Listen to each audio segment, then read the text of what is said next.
मेरे प्यारे दोस्तों, कैसे हो? मैं आपका अपना भाई अमित, एनआईटी सूरत फर्स्ट ईयर स्टूडेंट। और आज का जो हमारा इंटरेस्टिंग वीडियो होने वाला है कि अभी आपका जेईई मेंस के अप्रैल सेशन के अंदर 28 डेज बचे हुए हैं। इन 28 डेज को हम कैसे यूटिलाइज करके मोर प्रोडक्टिव बन के अपने 97 to 99 परसेंटाइल तक हम स्कोर कर सकते हैं। कुछ हवाबाजी में बात नहीं करने वाला हूँ और आपको रियलिटी बताने वाला हूँ। आपको इस वीडियो के अंदर आपकी अपनी रियलिटी से मैं आपको वाकिफ कराने वाला हूँ कि कैसे आप 97 to 99 परसेंटाइल स्कोर कर सकते हैं। पूरी सिंगल जो जेईई एस्पिरेंट्स है वो ये जानता है कि उसका सिलेबस कितना हो चुका है, प्रैक्टिस के साथ कंप्लीट हुए हैं, कितने चैप्टर उसके ऊपर से कंप्लीट थ्योरी कंप्लीट हुई है, कितने चैप्टर्स के उसने पीवाईक्यू लगाए हैं। ये एवरेज जो जेईई एस्पिरेंट्स है वो जानता है। को ये भी पता है कि वो किस प्रकार से 97 परसेंटाइल ला सकता है, किस प्रकार से 99 परसेंटाइल ला सकता है, फिर भी वो नहीं ला पाता है। इसके पीछे क्या रीज़न है और सारी मैं बात करने वाला हूँ और आपकी गलत फहमियों से ऊपर उठा के आपकी रियलिटी से वाकिफ करा के मैं आपको समझाने वाला हूँ कि आप डेफिनेटली ये कर सकते हैं अगर आपने इसको फॉलो किया। तो स्क्रीन के ऊपर चलते हैं, वहीं समझते हैं। और पिछले कुछ दिनों में वीडियो नहीं बना पाया क्योंकि मेरी मिड सेम एग्जाम चल रही थी।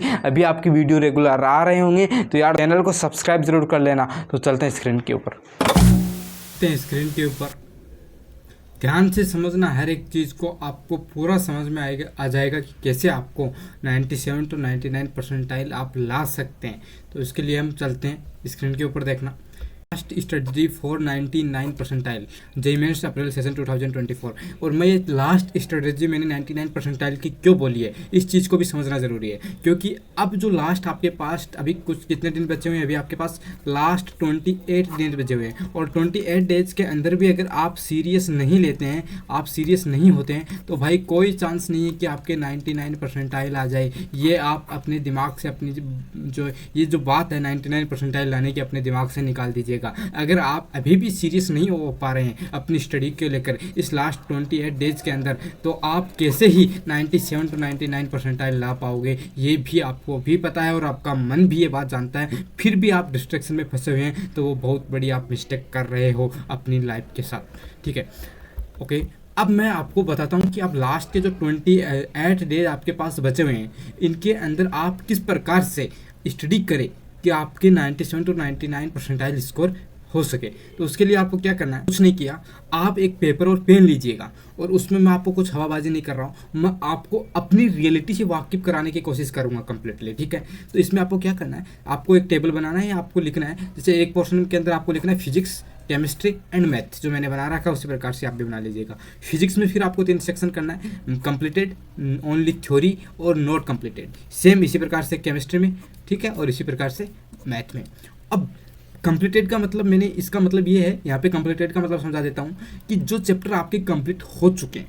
और कंप्लीट होने का मतलब आपकी थ्योरी भी कंप्लीट है, सारे फॉर्मूले आपने प्रैक्टिस भी की है, आपने पीवाईक्यू भी लगाए हैं। ठीक है, तो वो आपका चैप्टर जो है आपका कंप्लीट की कैटेगरी में आएगा। ठीक है, जैसे आपका XYZ चैप्टर कंप्लीट है तो आपका वो कंप्लीट है, उसके ऊपर अभी आपको टाइम नहीं स्पेंड करना, ओनली आप उसके फॉर्मूले करना और टेस्ट के अंदर क्वेश्चन आए उसको अटेम्प्ट करना है। ठीक है, अब सेकंड पोर्शन आता है ओनली थ्योरी, मतलब जिन चैप्टर्स की आपने थ्योरी कर रखी है लेकिन आपने अभी तक उसकी क्या नहीं की है, प्रैक्टिस नहीं की है, वो आएंगे आपके ओनली थ्योरी में। आगे मैं और डिटेल में एक्सप्लेन करूंगा इन्हें। अगला है नॉट कंप्लीटेड। नॉट कंप्लीटेड मतलब अभी तक आपने नहीं तो उसकी थ्योरी की है, नहीं आपने उसकी प्रैक्टिस की है, मतलब उनको आपने मतलब एक बार ऐसी पता है कि वो चैप्टर का नाम ये है लेकिन आप उसके बारे में नहीं जानते हैं। सेम सिचुएशन तीनों सब्जेक्ट में फॉलो होती है। ठीक है, अब इस प्रकार से अगर आपने तीनों सब्जेक्ट को उठाए और सारे चैप्टर आपको पता है कौन कौन सा आपका सिलेबस है, ये आपको सब पता है, उसमें से वो सारे चैप्टर आप इन तीनों कैटेगरी में तीनों सब्जेक्ट को डिवाइड करोगे तो आपके सामने अपनी जो स्टडी है, अपनी जो जेईई मेंस की जो कंप्लीट स्टडी जो आपने अभी तक की है, वो आपके सामने पूरी ओपन हो जाएगी और आप अपना कंप्लीटली ओवरव्यू देख सकते हैं कि आप में अभी तक क्या कमी है,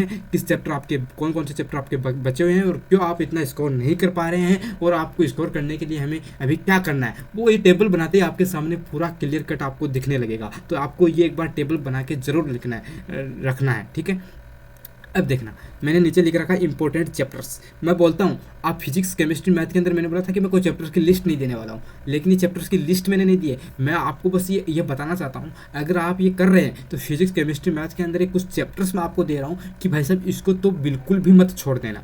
आप एग्जाम में जाने से पहले इन चैप्टर्स को तो आप करना ही करना है। ये वो चैप्टर है जो हर ईयर आपको 1 या 2 क्वेश्चन आपको आपके पेपर के अंदर देते ही देते हैं। अगर आप इस चैप्टर को छोड़ दोगे तो लास्ट में रिग्रेट करोगे। तो इसलिए मैंने इन चैप्टर्स को आपके सामने रखा है है कि आप अपनी आंखों से एक बार निकाल सके और आपको पता चले कि क्या हमारा चैप्टर कंप्लीट हुआ है कि नहीं हुआ है। तो नहीं हुआ है तो हमने अभी चैप्टर कंप्लीट करना है, इसलिए मैंने इस चैप्टर्स को यहाँ पे रखे हुए हैं। तो सबसे पहले मैं मूव करता हूँ फिजिक्स के ऊपर। फिजिक्स में देखना है यहाँ पे, फिजिक्स में यहाँ पे आप देखना, फिजिक्स के अंदर मैंने पहला जो चैप्टर लिख रखा है इलेक्ट्रोस्टैटिक और ग्रेविटेशन जो चैप्टर है, दोनों से आपको 2 और 3 क्वेश्चन तो मिलने ही वाले हैं, ठीक है।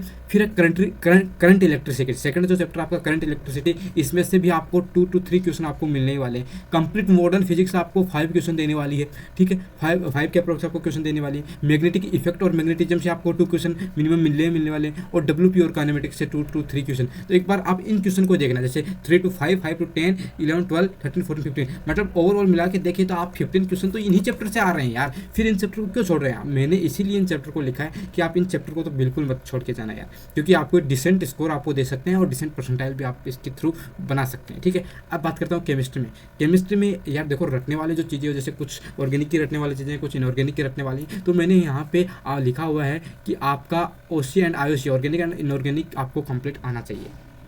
और इसका मैं डिफरेंट वीडियो भी लाने वाला हूँ कि आप केमिस्ट्री के अंदर कैसे, मैंने 99.9 परसेंटाइल स्कोर किया था और कैसे आप कर सकते हैं वो भी मैं आपको बताऊंगा। मैंने इसमें आपके लिए फिजिकल केमिस्ट्री के लिए लिख रखा है, यहाँ पे देखना। फिजिकल केमिस्ट्री में मैंने पहला चैप्टर लिखा है एटॉमिक स्ट्रक्चर, सेकंड आपका लिखा है इक्विलिब्रियम।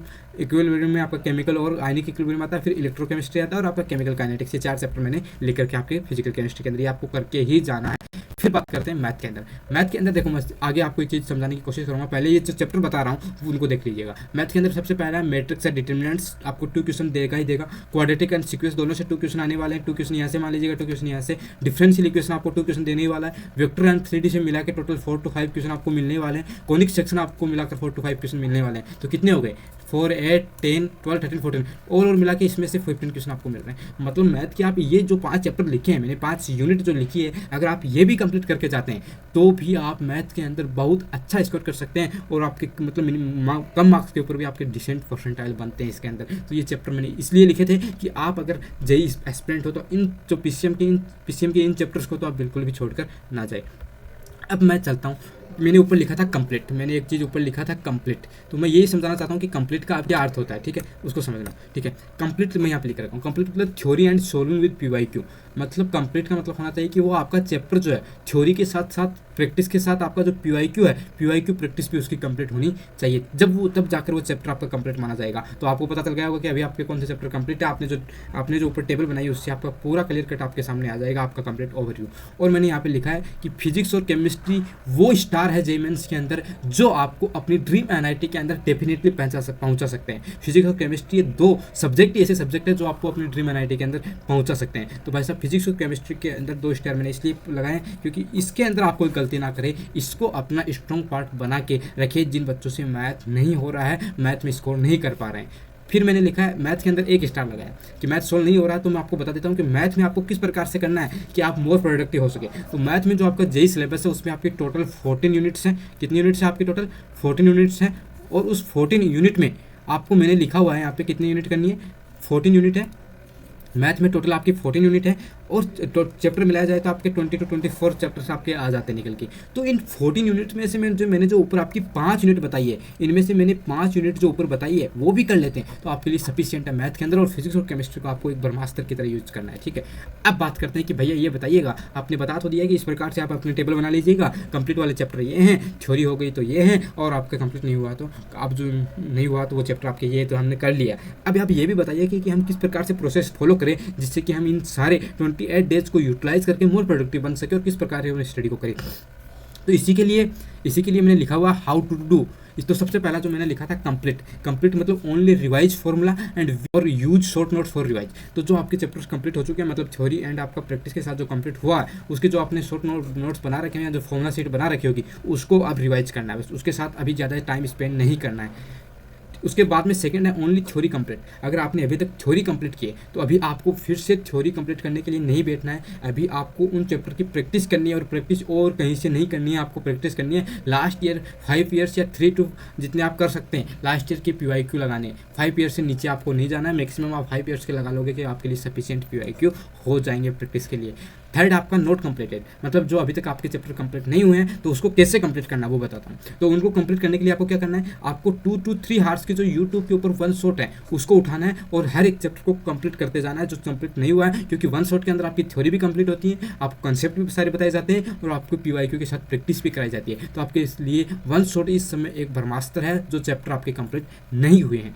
अब देखना मैंने यहाँ पे लिख रखा है मैथ की चीज़ें मैं ये ऊपर भी बता सकता हूँ कि जो मैथ है उसमें 14 यूनिट है, 8 से 9 यूनिट पे आप कंप्लीट करते हैं तो बहुत सफिशियंट है इतना। और मैंने ऊपर जो 5 यूनिट्स लिख रखी थी वो भी आप करते हैं, जैसे यहाँ पे मैंने 5 यूनिट लिख रखी है, ये आपको बता देता हूँ कहाँ पे था, हाँ ये रहा, ये जो मैंने 5 यूनिट लिख रखी है इधर देखना, इधर जो मैंने 5 यूनिट लिख रखी हैं ये भी आपके लिए सफिशिएंट, बहुत सफिशिएंट है अगर आप इसको भी कर लेते हो, ठीक है। तो यही मैंने मैथ के अंदर बता रखी है और फिजिक्स और केमिस्ट्री जो आपकी कंप्लीट होनी ही चाहिए, ठीक है। उसके बाद में यहाँ पे मैंने लिख रखा है कि फिजिक्स के अंदर आप नोटिस कर रहे होंगे हर एक एग्जाम की शिफ्ट के अंदर कि आपके फिजिक्स के फॉर्मूला बेस्ड क्वेश्चन मतलब मिनिमम 10 क्वेश्चन तो आपके फॉर्मूला बेस्ड हो ही रहे हैं। तो आप फिजिक्स के फॉर्मूले जो हैं आपको फिंगर टिप्स के अंदर आपको याद होने ही चाहिए। अगर आप इसे छोड़ देते हैं तो आप बहुत रिग्रेट करने वाले हैं। तो आप फिजिक्स के फॉर्मूला बिल्कुल मत छोड़ना। और after all of this revise and take test, ये सारी कंप्लीट प्रोसेस होने के बाद आपको क्या करना है, जितना मैक्सिमम रिवाइज हो सके उसे रिवाइज करो और टेस्ट लगाते रहो। आप मॉक टेस्ट जितने दोगे और मॉक टेस्ट भी आपको पीवाईक्यू फॉर्म में दो, जिससे कि आपको पता चल जाए क्या पिछले साल क्वेश्चन आ रहे हैं, क्या फॉर्मेट और किस प्रकार से हमें